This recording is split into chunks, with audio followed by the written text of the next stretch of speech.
오늘 본문 이사야서 18장 말씀을 보시게 되면은 이 이스라엘 주변의 열국 가운데 특별히 한 나라인 이 구스의 심판에 대해서 말씀을 하고 있는 것을 우리가 볼 수가 있습니다. 이 구스는 검다라는 뜻을 가지고 있는 나라이고요. 또 실제로 우리 성도님들 중에서 커피를 좋아하시는 분들은 에디오피아라는 나라를 익히 잘 아실 것입니다. 그 나라가 바로 이 구스가 아니었을까라는 추측을 하고 있습니다. 아무튼 이 이집트 남쪽에 위치하면서 이 지배를 받기도 하였고 이스라엘 백성들에게는 어떤 나라로 인식되었던 나라냐면은 바로 땅의 끝, 바로 남쪽 끝에 있는 나라라고 여겼던 나라가 바로 이 구스였습니다. 그런데 이 나라의 특징이 1절에 나오는데요, 이렇게 나오고 있습니다. 강 건너편 날개치는 소리 나는 땅이라고 부르십니다. 이것은 아마도 그 주변으로 있는 강으로 둘러싸인 나라였기 때문에 아마도 그 풍성한 땅에서 벌레들이 날아다니고 있는 모습을 말하기도 하고요, 혹은 2절에 보시면 나오는 이 갈대배, 이 파피루스 배를 띄어서 노를 저어서 가는 모습이 마치 벌레가 날개를 치는 것 같은 소리를 내는 것이기 때문에 그렇게 표현한 것이라고도 얘기를 합니다. 어찌되었던 간에 이 땅이 강을 끼고 있었고요, 또 수로가 잘 연결되어 있어서 곳곳으로 이 무역을 나가게 되고 곳곳으로 사절단을 보냄으로 인하여서 굉장히 융성하고 활발한 활동을 하고 있던 아주 강대하고 부유한 나라였던 것을 우리가 볼 수 있습니다. 이 구스가요, 이번에는 어디로 사절단을 보내냐 하면 바로 유다로 사절단을 보내게 됩니다. 그래야 해서 저 아수르와 대적하기 위해서 나와 동맹을 맺자라고 하는 것입니다. 우리가 힘을 합쳐야만 저 아수르를 대적해서 우리가 이길 수 있다라고 찾아오는 것입니다. 동일하죠. 세상도 우리 가운데 동일하게 찾아옵니다.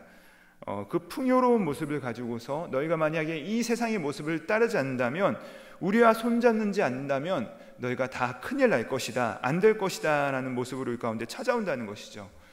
그러나 이사야는 이 사절단을 향하여서 유다가 취해야 할 태도에 대해서 뭐라고 말하고 있습니까? 2절 말씀 후반절에 보시면 이렇게 말씀하십니다. 민첩한 사절들아, 너희는 강들이 흘러나오는 나라로 가되 장대하고 준수한 백성, 곧 시초부터 두려움이 되며 강성하여 대적을 받는 백성. 이게 무슨 말입니까? 그 나라가 군사력도 강했다는 것입니다. 이 경제와 군사력이 강대한 나라가 찾아왔으나 어떻게 하라고 2절 마지막 절에 말하고 있습니까? 가라 하는도다. 이사야가 지금 뭐라고 얘기하는 것입니까? 오히려 그런 좋은 기회가 찾아온다 할지라도 동맹을 맺지 말고 되돌려 보내라고 얘기를 하는 것입니다. 자, 그러면 오히려 약해지고 있는 것 같고 다 잃어버리는 것 같지만 그래야만 너 남유다가 반드시 살 수가 있다, 이렇게 이사야는 예언하고 있다는 말씀이죠. 대신 어떻게 살 길을 제시하고 있습니까? 3절 말씀입니다. 세상의 모든 거민, 지상에 사는 너희여, 산들 위에 기치를 세우거든 너희는 보고 나팔을 불거든 너희는 들을지어다. 이게 무엇입니까? 수로를 따라서 몰래 사절단을 보내서 이 강대국과 동맹을 맺어서 너희가 어떻게 살아볼까 하는 이 생각하는 이 남유다를 향하여서, 또 그때 왕 히스기야를 향하여서, 또 그 백성들을 향하여서, 그리고 오늘 말씀에 이 주인공으로 등장하는 구스를 향하여서 하나님께서 지금 기치를 드시니까 드시고 또 나팔을 불 것이라고 얘기를 하는 것입니다. 그러니까 그분을 바라보라라고 말하는 것이죠. 이 세상 사람들은 누가 힘을 가지고 있느냐, 또 어떻게 해야 우리가 돈을 많이 버느냐, 또 이 세상에서 어떻게 하면 내가 성공할 것이냐를 찾을 때 너희는 진정으로 사는 일은 이 하나님의 일에 관심을 가지라고 지금 말을 하고 있는 것입니다. 산 위에서 하나님께서 깃대를 세우시면 그 깃대를 보라고 말씀하시는 것입니다. 하나님께서 나팔을 부시면 그 나팔 소리에 귀를 기울이라고 말씀을 하고 있는 것입니다. 이게 무슨 말이냐 하면 세상의 소리가 아니라 하나님께서 하시는 그 일에 대해서 너희는 보고 들어야 된다라고 말씀을 하시는 것이죠. 바로 여기에 모든 나라들이 살 길이 달려있는 것입니다. 이 하나님께서 그리고 나서 어떻게 일하십니까? 4절에 나와 있습니다. 여호와께서 내게 이르시되 내가 나의 처소에서 조용히 감찰함이 쬐이는 일광 같고 가을 더위의 운무 같도다. 이 하나님께서는요, 따뜻한 햇볕이 온 땅을 두루 비추듯이, 또 이 가을 안개가 온 산면에 내려서 펼쳐져 있듯이 잠잠히 일하신다고, 잠잠히 감찰하신다고 말씀을 하고 있습니다. 우리들은 그렇지 않습니다. 우리는 어떤 일을 할 때 굉장히 요란스럽습니다. 그렇죠? 이런저런 얘기를 하고요. 또 주변 사람에게 내가 지금 계획하고 있는 일, 내가 지금 실행하고 있는 일에 대해서 떠벌리기를 좋아합니다. 이것에 대해서 자랑하기를 기뻐하고 선전하기를 즐거워합니다.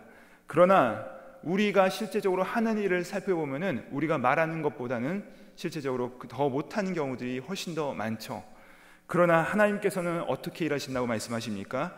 일광처럼, 내리쬐는 햇살처럼, 또 운무처럼, 지면에 낮게 까인 이 안개처럼, 비록 조용히 일하시지만, 조용히 우리 가운데 임하시지만 그 모든 것을 다 보고 계시고 이 지구를 운행하고 계시며 역사하고 계시고 모든 소리를 다 듣고 계시고 또 모든 사람의 생각과 마음을 다 감찰하신다고 말씀하고 있는 것입니다. 그래서 5절 말씀 보시면요, 하나님께서 감찰하시다가 가치 없는 것을 잘라버릴 때가 되었을 때 그것을 잘라버리겠다고 말씀을 하십니다. 무르익어서 남길 것과 또 필요 없는 것을 구분하여서 잘라버리실 것이 분명해졌을 때 하나님께서 그때야 개입하신다는 것입니다. 여기서 우리가 다시 기억할 것이 무엇이냐, 마치 세상 가운데서 하나님께서 계시지 않는 것처럼 모든 것이 솟아나고요, 모든 것이 자기의 힘을 드러내고 자신을 자랑하고 나와 있는 이 세상이지만 이 모든 세상의 만사가 다 누구의 손에 달려있다라고 말씀하는 것입니까? 결국에 하나님의 손에 달려있고 하나님의 때, 하나님의 방법으로 일하실 것임을 말씀하고 있다는 것입니다. 하나님께서는 필요 없는 나라들을 베어버리시는데 그 잘라버리는 가지 중에 그 큰 아수르라는 거대한 제국도 포함되어 있었고요, 심지어는 북이스라엘도 그 가지 가운데 포함되어 있었다는 것이죠. 이 얼마나 많은 가지를 쳐내고 꽃을 베었는지 6절에 보시면 독수리들이 그것을 겨울 내내 먹고 또 들짐승이 그것을 여름 내내 먹는다라고 말씀을 하십니다. 하나님께서 먼저 이 아수르를 사용하셔서 북이스라엘과 수리아를 멸망시키십니다. 그리고서 남유다 예루살렘도 거의 멸망 직전까지 몰고 가십니다. 그러나 그들이 가지고 있었던 이 모든 쓸데없는 것들, 하나님 외에 의지했던 그 모든 것들을 다 잘라내신 다음에 하나님께서 아수르를 심판하시니까 결국 남은 것은 그 가지와 꽃이 다 떨어져 버린 것 같은 초라한 예루살렘, 이 남유다만 남지만 바로 거기로부터 이 하나님의 회복의 역사와 부흥의 역사가 있을 것이라는 것을 말씀하고 있는 것이죠. 그래서 7절에 보시면 이렇게 말씀하십니다. 그때 강들이 흘러나누인 나라의 장대하고 준수한 백성, 곧 시초부터 두려움이 되며 강성하여 대적을 받는 백성이 만군의 여호와께 드릴 예물을 가지고 만군의 여호와 이름을 두신 곳 시온산에 이르리라라고 하십니다.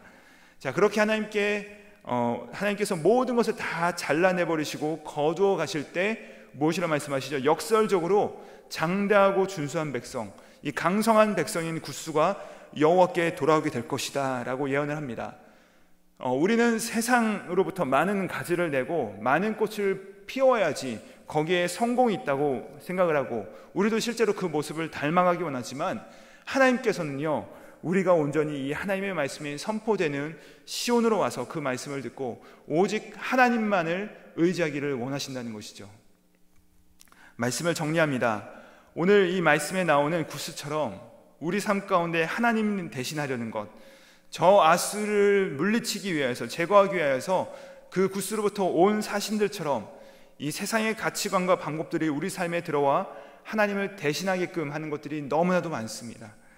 그러나 우리 하나님께서는요, 어떻게 일하시냐면 일광처럼 또 운무처럼 조용히 이 모든 것들을 바라보고 계시고 하나님께서는 그것들 가운데 하나님의 때에 이 하나님의 방법으로 반드시 역사하시고 모든 것 가운데 일하신다라고 우리 가운데 말씀하신다는 것이죠. 비록 우리 가운데 그분이 계시지 않는 것 같다는 생각이 들고요, 도무지 그분께서 우리 눈에 보이지 않아서 우리가 세상을 따라가고 싶을 때 우리 사랑하는 성도님들, 그때 우리가 마음이 쫓기는 것 같을 때 숨을 고르시고요, 또 눈물 감으시고 이렇게 말씀하시기 바랍니다. 하나님 계시지요? 하나님 지금도 저 내려지는 햇살처럼 이 땅 온 지면에 내리깔린 이 안개처럼 하나님 일하고 계시죠? 제가 그 하나님의 일하심을 보기 원합니다.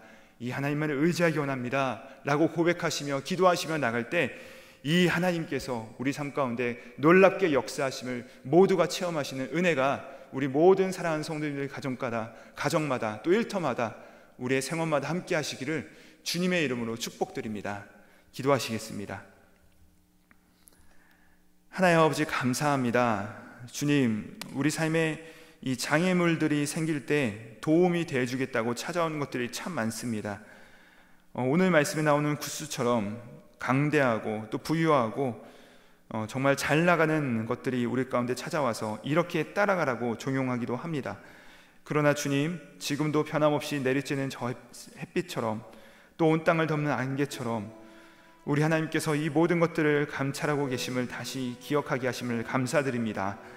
지금도 성실하게 일하고 계시며 우리 삶을 붙들고 계신 하나님을 의지하여 결국 합력하여 선을 이루시는 하나님의 역사를 체험하는 우리의 인생들이 되게 하여 주시옵소서. 지금도 저 하늘 보좌 우편에서 우리를 감찰하시며 또 중보하고 계시는 예수님의 이름으로 기도합니다. 아멘.